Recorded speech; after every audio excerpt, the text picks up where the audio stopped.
Okay, what if the secret to getting everything you want in life wasn't some huge, heroic effort, but was actually 1,000 tiny steps?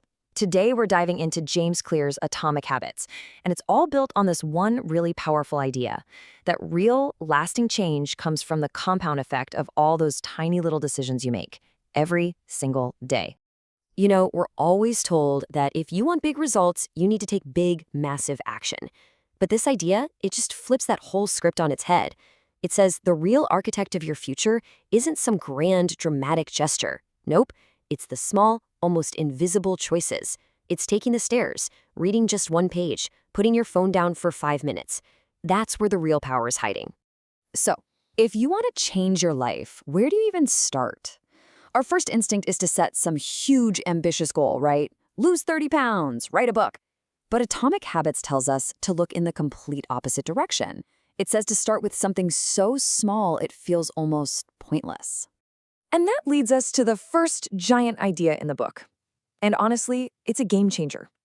It's not about a 100% overhaul of your life overnight. It's about the incredible and almost always underestimated power of being just 1% better. And look, there is no better real-world proof of this than the British cycling team. For almost 100 years, they were mediocre, just another team. Then, in 2003, they adopted this new strategy, the aggregation of marginal gains. They decided to improve absolutely everything by just 1%.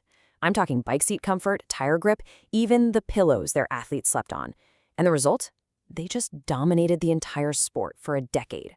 That is what small gains compounding looks like. Just think about that number for a second. 1%. It sounds like nothing, doesn't it? It's doing 2 push-ups instead of none. It's waking up 5 minutes earlier. It feels so trivial that it's super easy to just dismiss it. But that's our biggest mistake. Because here's where the math gets kind of crazy. It's the magic of compounding.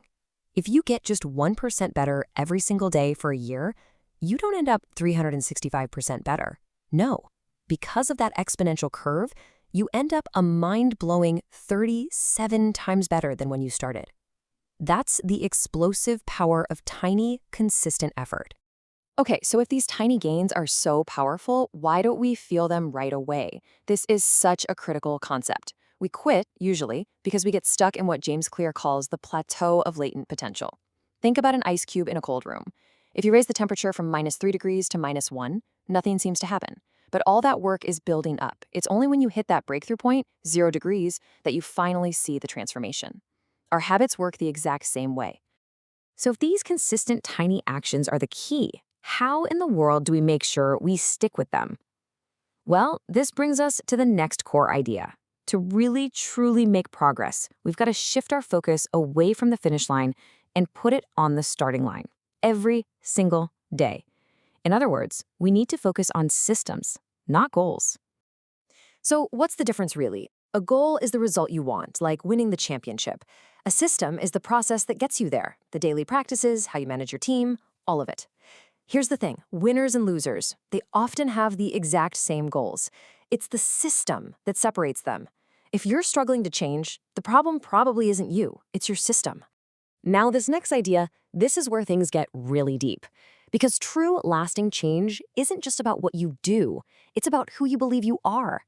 The most powerful way to change your habits for good is to start by changing your identity. James Clear breaks it all down into these 3 layers. You see, most of us try to change from the outside in. We start with the outcome we want, like losing weight. But the book argues that real, permanent change happens from the inside out. It has to start with your identity, with what you truly believe about yourself. And oh man, this example just nails the difference. Imagine 2 people trying to quit smoking. Someone offers them a cigarette. The first person says, "No thanks, I'm trying to quit." See, they still see themselves as a smoker who is just resisting. But the second person says, "No thanks, I'm not a smoker." That simple shift in language reveals a huge shift in identity. The change is now a part of who they are. So how do you actually do this? How do you build a new identity? It's a surprisingly simple 2-step process. First, just decide, who do I want to become? A healthy person, a writer, an early riser? Then, step 2 is you have to prove it to yourself with small wins. Every time you go to the gym, you are casting a vote for, I am a healthy person. These tiny actions are literally the building blocks of your new identity. All right, so we get the why, we understand the power of 1%, the importance of systems, and this whole identity thing. Now let's get to the how. How do we actually build these systems and reinforce our new identities? Well, it all comes down to Clear's 4 laws of behavior change. Okay, this right here, this table is the practical heart of the entire book. It's a simple, brilliant framework for engineering your own behavior. If you want to build a good habit, you just have to make it obvious, attractive, easy, and satisfying. And if you want to break a bad habit, you just flip it. Make it invisible, unattractive, difficult, and unsatisfying. This is your toolkit. This is the whole shebang. And all of this brings us to the final and most important takeaway.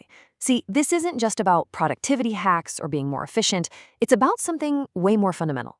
It's about the direct, unbreakable connection between your daily actions and your sense of self. It really does all boil down to this. The habits you repeat day in and day out, they don't just get you results. They are slowly but surely carving out your character. The sum of your habits isn't just what you do, it's quite literally who you become. Which leads us to the final, and honestly, the only question that really matters. After hearing all of this, it's not about planning some huge life change for tomorrow. It's about right here, right now. What is one tiny 1% improvement you can make today to start casting a vote for the person you want to become?